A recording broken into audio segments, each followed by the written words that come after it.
मान लीजिए हमने आइडेंटिफाई भी कर लिया कि घर में ये प्रॉब्लम है हाँ। और हमने किसी कंसल्टेंट को बुलाया, हुँ, आपको बुलाया। हुँ। तो क्या स्टेप्स फॉलो होते हैं एक रेमेडियल प्रोसेस में? एक कंसल्टेशन के कितनी देर का कंसल्टेशन है? क्या-क्या होता है उसमें? ओके, वो थोड़ा बताइए। ओके। जब कहीं भी मान लिया आप अगर प्रॉब्लम फ़ील कर रहे हो, तो जैसे शारीरिक तल पे समस्याएँ होती हैं, तो मैं घर पे ही कोशिश करता हूँ कि भई सर में दर्द हो रहा है तो लाओ सेरिडान खा ली जाए या कोई और दर्द की दवा खा ली जाए। फिर नहीं ठीक होता है तो और कोशिश करता हूँ, भाप ले लेता हूँ, कफ़ आ गया है, जुकाम है, फ़ीवरिश है, अनेक प्रकार के घरेलू उपचार का उपयोग करते हैं। परंतु फिर भी नहीं होता तो फिर हम चिकित्सक के पास जाते हैं। अच्छा, चिकित्सक भी उसी के पास जाते हैं पहले स्टेप पर जो हमारी जेब के साथ हार्मोनी क्रिएट कर रहा हो, कि ऐसा ना हो कि वो 15,000 फीस लेता हो तो हम नहीं जा पाएँगे। तो पहले सस्ते में गए, दिखाया।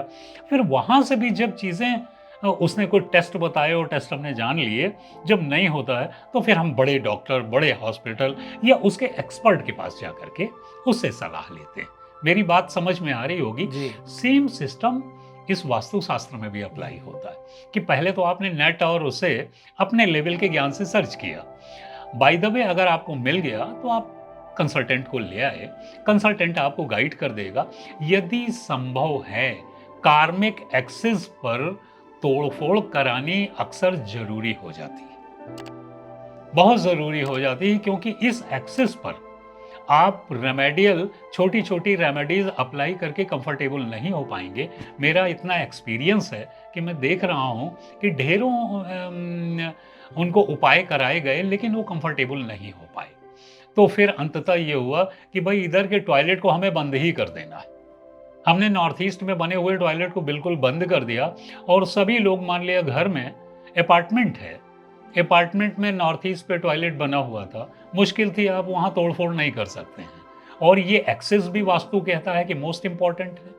सब कुछ यहीं से, जैसे आयुर्वेद कहता है पेट से, तो यही हाल वास्तव में सब कुछ इसी कार्मिक एक्सेस से ही नेगेटिव और पॉजिटिव बैलेंस होता है।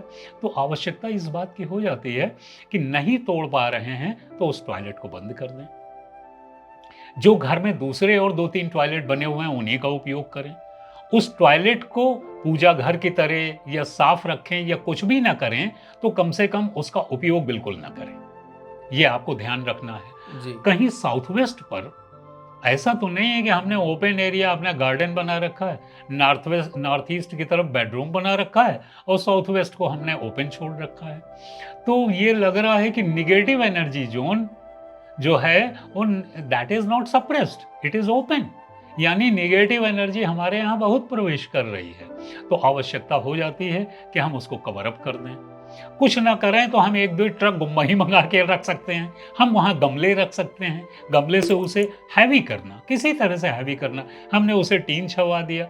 जो कुछ किया जा सकता है कि हमें उसे हैवी कर देना है, उसे भरा हुआ कर देना है, उसे भारी कर देना है और नॉर्थ ईस्ट वाले डायरेक्शन को हल्का कर देना है।